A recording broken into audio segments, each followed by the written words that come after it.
मेरा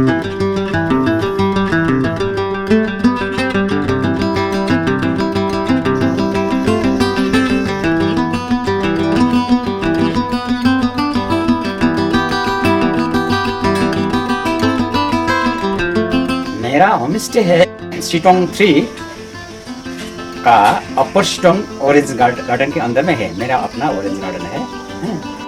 home stay actually वो home और स्टे गेस्ट का ये एनोदर होम। अपना होम तो होम है, लेकिन जब होम स्टे में आता है उसका ये एनोदर होम है।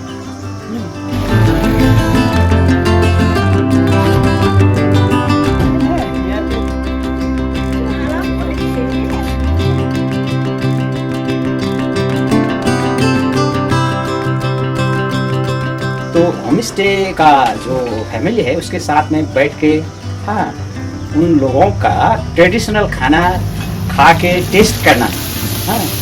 और जहाँ पे वो मतलब होम स्टे सिचुएटेड है ना, तो उसका इन्वायरमेंट कैसा है वो मेनली वो जानने के लिए गेस्ट को ये प्रोवाइड करता है।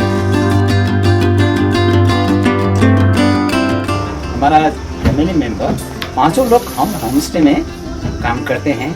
हम जो गेस्ट आता है उन लोगों का सर्विस देते हैं, उन लोगों से हम लोग भला खुशरी का बात करते हैं, दुख सुख का बात करते हैं, बस यही है।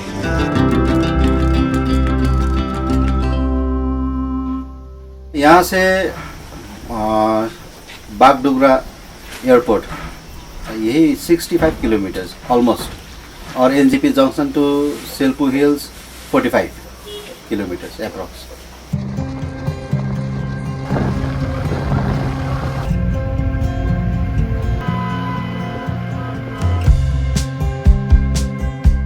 सिटोंग तो एक्चुअली ये तो एग्रीकल्चरल लैंड है, लेकिन यहाँ पे क्या है कि सिटोंग एरिया में आपका रूरल एरिया भी है, तो इसमें फार्म भी है, फॉरेस्ट एरिया भी है और सिनकोना प्लांटेशन भी है। तो मानंद वाइल्ड लाइफ सेंचुरी जो है वो सिटोंग से जुड़ा हुआ है। तो मानंद वाइल्ड लाइफ सेंचुरी का जो फॉरेस्ट है वो यहाँ का रिजर्व फॉरेस्ट है, यानी यहाँ पे जितना भी डूअर्स एरिया में जितना भी चीता हो या फिर सांप हो या फिर बड़ा बड़ा स्नेक जो भी पकड़ता है वो इस रिजर्व फॉरेस्ट पे लाकर छोड़ देता है। और यहाँ पे बहुत सारे बर्ड्स का वेराइटीज़ है, जैसा कि ग्रेट हॉर्नबिल, रेफ्यूशियस नेकेड हॉर्नबिल हो गया, ट्रोगन हो गया, सनबर्ड हो गया, और बहुत सारे बर्ड का स्पेसीज भी है। और साथ में यहाँ पे बहुत सारे मेडिसिनल प्लांट्स है, और यहाँ का फ्लोरा एंड फौना बहुत बढ़िया है। और ये ऑलमोस्ट हिल के टॉप है। तो क्या है कि इसमें आपको सेल्पू हिल्स से राइट हैंड साइड में आपको सिलगुड़ी प्लेन्स दिखाई देगा, तो लेफ्ट हैंड साइड में पूरा स्नोपीक माउंटेन, और वो भी पूरा रेंज के साथ, यानी कंचनजंगा का आपको पूरा पर्वतमाला श्रृंखला देखने को मिलेगा।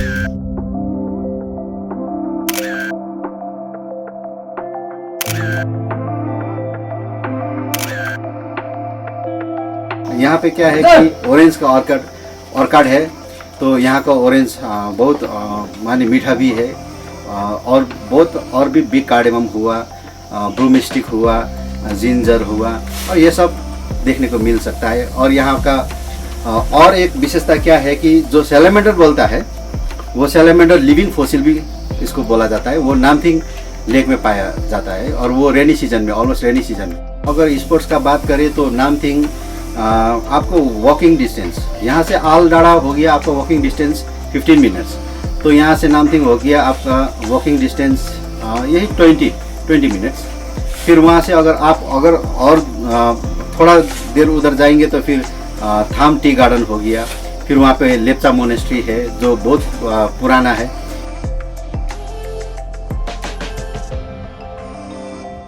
जो ब्यूटिफिकेशन देखने के लिए आएगा तो उसके लिए सबसे बढ़िया समय रहेगा अक्टूबर, नवंबर, दिसंबर, जनवरी, फरवरी। तो ये सीज़न थोड़ा मौसम खुला रहेगा, और यहाँ पे बहुत सारे टूरिस्ट भी आते हैं ब्यूटिफिकेशन देखने के लिए, रिलैक्सेशन करने के लिए, योगा करने के लिए। तो ये हो गया आपका वो दूसरा टूरिस्ट। और जो टूरिस्ट यानी बर्ड्स देखने के लिए आता है, तो बर्ड्स देखने के लिए फिर उसके बाद आना पड़ेगा, यानी मार्च से मार्च अप्रैल मई, तब बर्डिंग का सीज़न शुरू हो जाता है, उसका नेस्टिंग का सीज़न शुरू हो जाता है। तो इस टाइम पे आप लोग बर्ड्स देखने के लिए आ सकते हैं।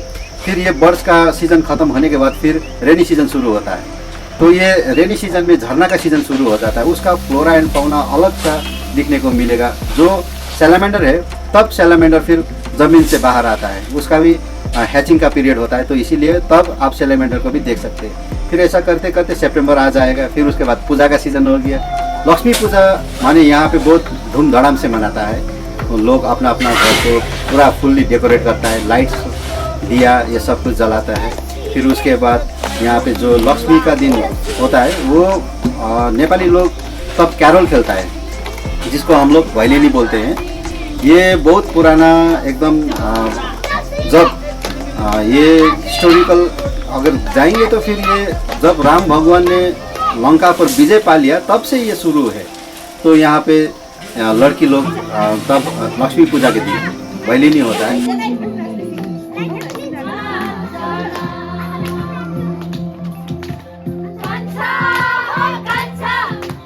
हमारे यहाँ पे आप किसी भी तरह से बुकिंग ले सकते हैं, जैसे कि बेड एंड ब्रेकफास्ट, उसका अलग सा रेट है।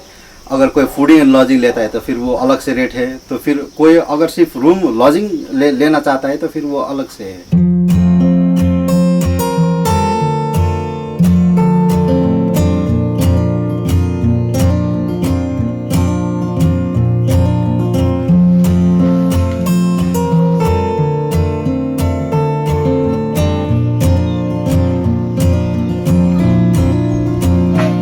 हम लोग अगर सवेरे से बात करें तो फिर बेड टी होता है, जो बेड टी हम लोग ऑर्थोडॉक्स टी देते हैं। तो ऑर्थोडॉक्स टी यहाँ का माने इसी गार्डन का है, यहीं का। तो फिर उसके बाद हम लोग ब्रेकफास्ट देते हैं। ब्रेकफास्ट में कोई प्लेन रोटी लेता है, और प्लेन रोटी के साथ जो सब्ज़ी लेता है वो हमारा गार्डन का ही होता है, यानी अपने ही गाँव का सब्ज़ी।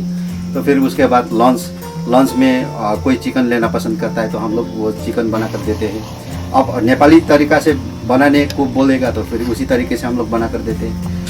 ज़्यादातर हम लोग जो सब्ज़ी होता है वो हमारा ही गार्डन का सब्ज़ी होता है। और फिर शाम को हो गया स्नैक्स, पकौड़ा भी ज़्यादातर हम लोग हमारे ही अपने ही गार्डन का पकौड़ा बना कर खिलाते हैं।